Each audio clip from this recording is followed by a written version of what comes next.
Welcome to the podcast that's designed to fuel your success in selling technology solutions. I'm your host, Josh Lopresto, SVP of Sales Engineering at Telarus, and this is Next Level Biz Tech. Hey everybody, welcome back. Today we are wrapping up a series titled Beyond the Network, Unveiling Expert Secrets. On with us today, we have got Mr. Elan Crane, founder of Wheelhouse Virtual Solutions. Longtime friend, Elan, welcome on, man. Thank you, Josh. Good to be on. It's about time we get you on.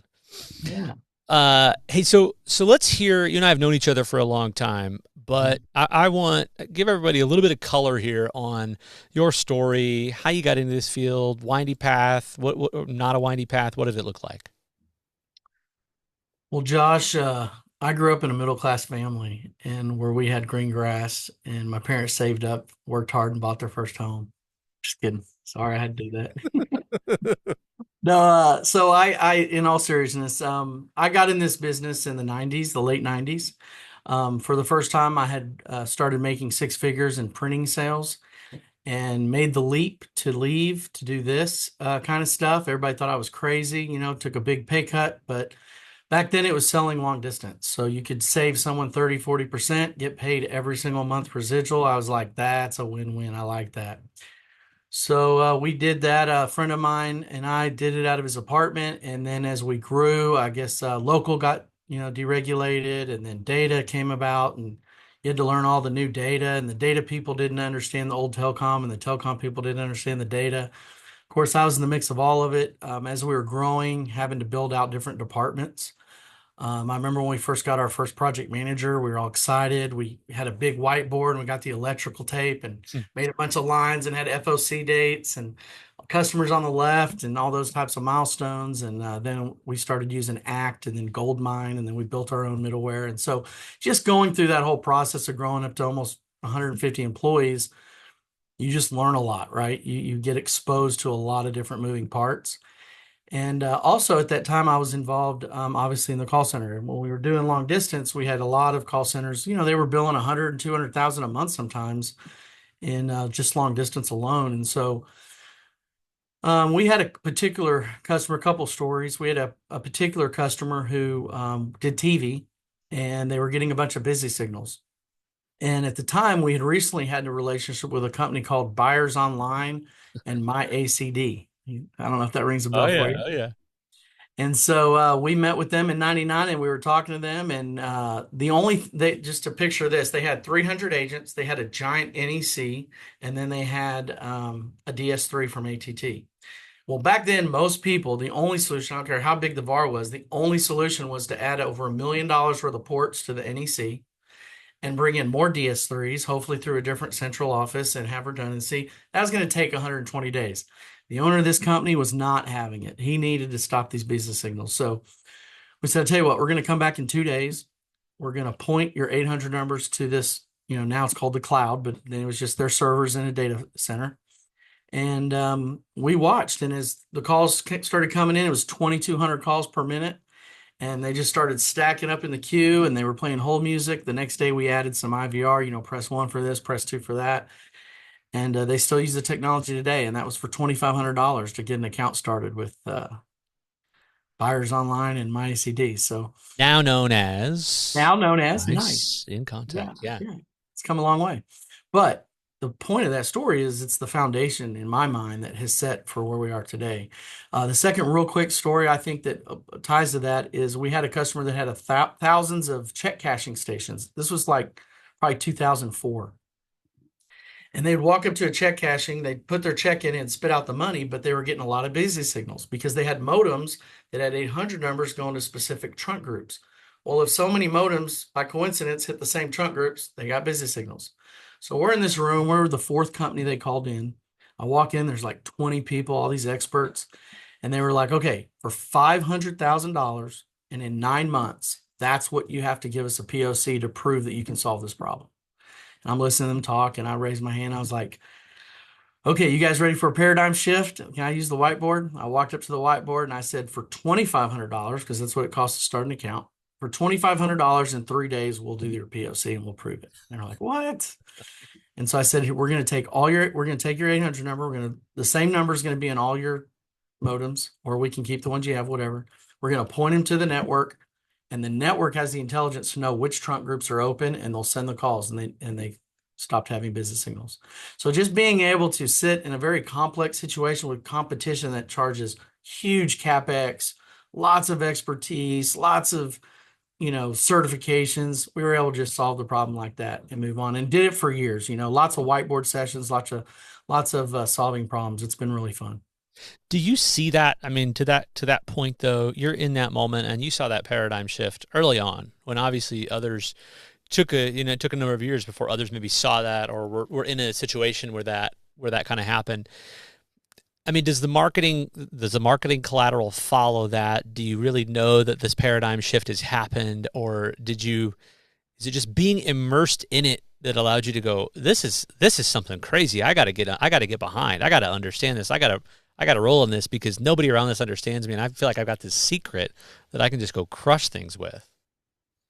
Yeah, definitely. It was a really good secret for many years. As a matter of fact, I remember doing a magazine article in 2011 talking about cloud and talking about what it's going to bring to the market. And at that time, they were still, most customers didn't really understand what cloud was.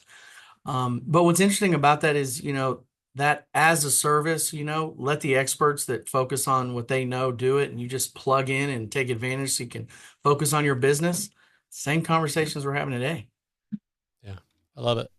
All right, so tell us a little bit about who you are, who Wheelhouse Virtual Solutions is, how do you go to market, what do you do for anybody that's listening? Okay, perfect. Well, I think to start off, it'd be good to kind of explain how Wheelhouse came about. So, I left that other company I was talking about. I was on a 3-year non-compete. And when I got back in the business, I figured technology had changed a bunch in 3 years. I went to the Agent Alliance conference in San Antonio. I think you were I there. remember. I I'm sure you remember. were. Yeah. And I went to that conference and saw 26 different providers, and everything was, as a service. And it included IT. And I was like, what? Like when I left the industry, hosted PBX was how you had a phone system that wasn't prem. When I got back in at that conference, there was this thing called UCAS. Didn't have any idea what that meant. Took a few minutes to figure it out, but still, that's the change. But that was really it. And so now I've got IT. They were talking about security, all these things that I can offer as a service, which of course, I really understood because of my experience in doing like what the stuff I talked about was, hey, you don't have to be an expert at everything. Let's let the experts do it and save you time so you can focus on your business. And so when that came all about, I remember leaving that conference. I was in my rental car and I was like, man, this is all in my wheelhouse. This is it because I love virtual solutions. I love being able to sell virtual solutions, and so that's where Wheelhouse Virtual Solutions came about. And then my go to market during the first 6 months of being back in the business, going through a lot of trainings, Talaris trainings, etc. I noticed a lot of agents were still so intimidated by anything cloud, contact center, security. They were scared to make a mistake. And I thought, instead of me spending a bunch of money going after customers, I'm going to find a handful of partners that have an established base of customers that maybe they don't feel comfortable, maybe they don't understand it, or maybe they just don't have time. And I'll partner with them, go into their complex big accounts, and I'll land and expand. And so that's my go-to-market strategy. Probably 80 or 85% of my business is from partners, a handful of selected partners that we land and expand. It's their customers. We just take the ball, we run with it, and some stay on call, some sit back and collect the check. It's whatever works. But yeah, that's our go-to-market. Love it. So you've seen that role, your role transition over those years. I mean, how do you think with that demand for all these advanced solutions, how has your role changed? Maybe the way that you approach deals, the way that you approach customers, discoveries, how has that role changed over time? Man, it's a tough one because for me, I take complex things and make them simple so I can understand them. Right? I've asked questions my whole life. I used to annoy all kinds of people for asking lots of questions. So I think my role though is really the same. I listen to what is going on with the client. I leverage what I already know. I leverage the resources I know to figure out where I'm trying to go. They help direct me in the right direction. And then I bring that conversation and start it, and we get through discovery and stuff. So I think there's just a lot more where I used to have to sell cloud. Now everybody wants cloud. Um, I think it's just a lot more of the same, just in greater volume. And I think, one analogy, you may know this analogy. I love this analogy where if you had a manufacturing company in the early 1900s, you had to, as the owner, you had to understand electricity. Like you had to hire engineers, you had to, whether you use steam, coal, water, wind, you kind of had to be an expert. Today, you just call the electric company on your grand opening, you flip the switch, everything turns up. That transformation is really what we're doing in all the technology stacks. We're saying, where are you spending time and energy and trying to hire expertise in areas that you really don't even need? Just flip a switch and let's move on. I like it. All right, so take us back 5, 10, 15 years, however long you want to go. Okay. Lessons learned from a great mentor, either or things maybe that you've learned the hard way, either one. Yeah, this one still hurts a little bit. I would say, we spent 2 years. I got into Tulare talked about IoT. This was probably around 2018, and I found a very big opportunity. They didn't ask for it; it was just through talking to them. They made fracking pumps in the oil business, and so we went to some providers that Teleris recommended. We talked to them, and the more we asked questions, the more we found out, well, they could do this, but they can't really do this. And that, some said they could do it all, but when you really pressed it, they couldn't. And lots of work. We found five total companies to make the solution happen. We even found a guy. One of the five companies was a guy retired from Schlumberger to make the data aggregator. And I remember sitting at a baseball game with Patrick O'Born, and I was like, "Hey, Patrick, this deal I'm bringing is going to pay millions of dollars up front. So how do we work this out?" And he goes, "We don't. You keep 100% of it. That's how we work. We're a MRC type company. That's where we make our money." I said, "Well, there will be a nice MRC, but there's a lot up front." And he's like, "Good luck." So I thought that was pretty interesting. I was pretty excited. And so we had all the providers fly out. They were going to fly out and is with the executives of the company on March 18th, 2020. We were going to sign the deal. Proof of concept, everything's good to go. Well, that's the same week the entire country got shut down, stay-at-home orders. And as you know, the oil business took, a kick to the face. After that, they lost 95% of their employees, practically went out of business. And that was a hard lesson because we poured a lot of time and energy while you're doing other deals as well, right? But the good news is we learned a ton from it, and it taught me that if I can do it once, I can do it 10 more times. We just got to keep at it. So anytime if I lose a deal or if I struggle through a deal, I just remember that the next one's right in front of you. You just got to keep going.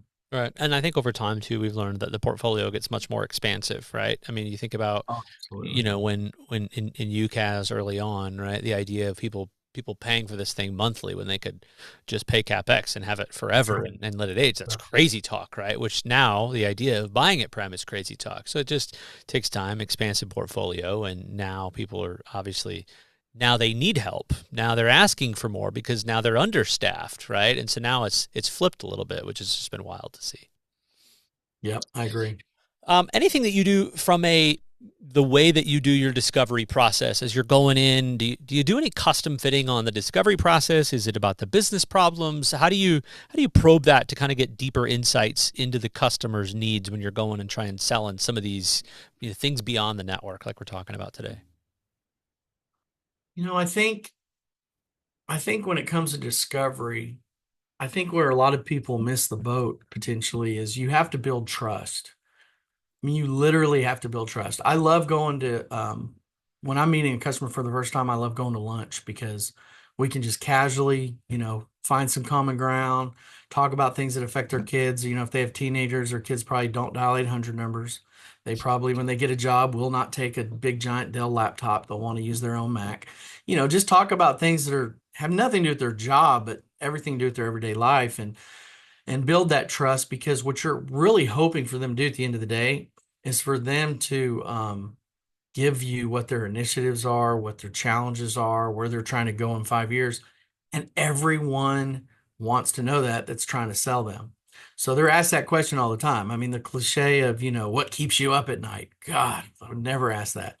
But there are a lot of people that do. And a lot of people go in and go, just tell me about your challenges. Well, I just met you. I don't know you. I'm not going to give you all my challenges. So my point is saying that I think that's, to me, the first thing you do is build that trust, get them to a position where they're on the whiteboard, where I'm drawing on the whiteboard. Once I hand them the marker and they start drawing, I'm like, we Yeah, got them. it's over. Because It's then they over. just open up and they'll share all kinds of stuff. I just have to take notes. And then, of course, from my experience, I can see a lot of things, but I can also go to Talaris Resources and go, hey guys, here's the notes. What do you think? And then I can go meet with the different providers and tee them up. So by the time they get on the call, it's teed up to perfection. So Awesome. does Good. that answer that question for you? Does that It make does. sense? Well, yeah. I mean, sometimes I'm a big book guy in history. I've loved learning what, other entrepreneurs, other historians, the Steve Jobs, the Edmund Lands, all of these guys have done.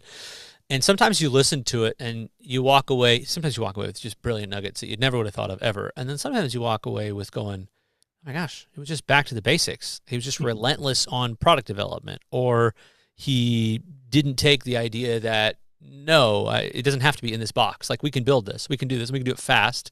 Let's MVP it. Let's get it out, right? And so, I mean, you come up with this idea that, yeah, just focus on getting to know the person, and it takes time for them to open up, right? As these guys, to your point, they're probably getting bombarded with people, and you think about here. I'll go on a rant for a second. You think about all the people that slide into LinkedIn DMs and how bad some of those messages are. And if one person would try just a little bit harder to be a little bit more unique about maybe understanding someone's industry or maybe understanding something that they struggle with, that would stand out. And who'd have thought that's what would make you stand out? But it really does. It does because, I mean, think about it. People go into these sales calls, I think, for the first time, and I think they're literally going, I got to get them to give me something that's a challenge so I can take this product that I've learned about and I can plug it in. That's just bad. It's going to take time to earn their trust to truly open up. Yeah, So, fair. All right, yeah. advice here. So let's go down the advice segment. What advice? Maybe this is it. Maybe build the trust is it. Maybe we skip past this thought. But any other thoughts? Partners maybe that are looking to just go deeper, right? This theme is beyond the network. Maybe they want to go deeper, security, cloud, whatever. I mean, any ideas for partners that haven't pushed past that and want to jump into those a little further? Anything you'd suggest there?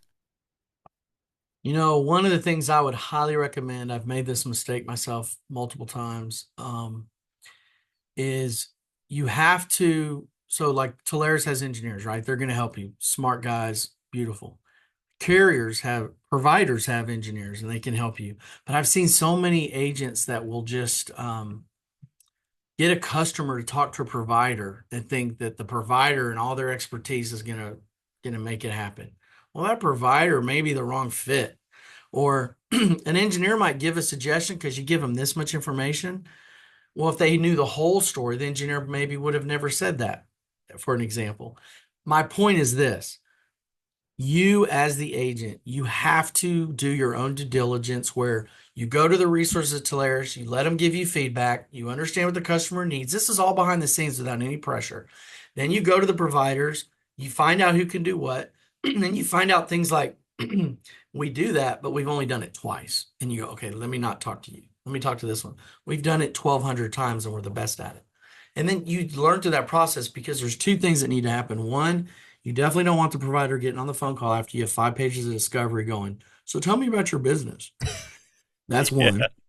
And two, by the time you tee the customer up with the provider, you should be really comfortable putting your name on it because you did the work ahead of time to make sure. You don't have to be an engineer, you don't have to be an expert at all the technology, but you have to have your own business questions and conversations to know that you are bringing the customer the right solution to consider. Yeah. It's really an easy job. I mean, Like really. it.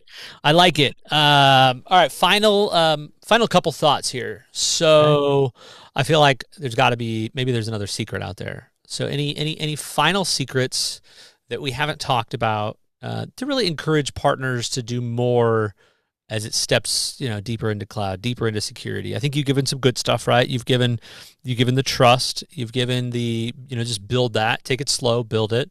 You've given this idea of let's get as much information as we can so that we can all make an educated decision on next steps. But any final thoughts there, final secrets that we haven't talked about, mistakes to avoid even?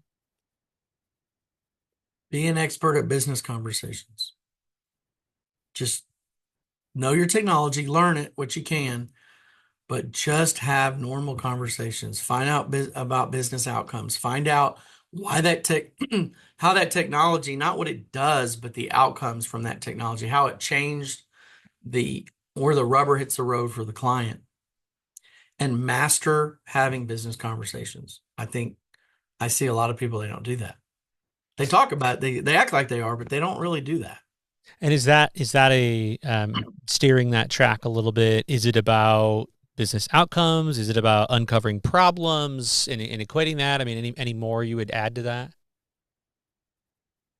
It's about having the confidence to know that whatever topic you're talking about, whatever area you're focused on, whether it's security can be advanced, but the conversation is not that advanced as much as it is, making sure that it's risk mitigation, right? It's where are the risks and just having those conversations. I think people need to be more confident and get better at having business conversations. That would be a I like it.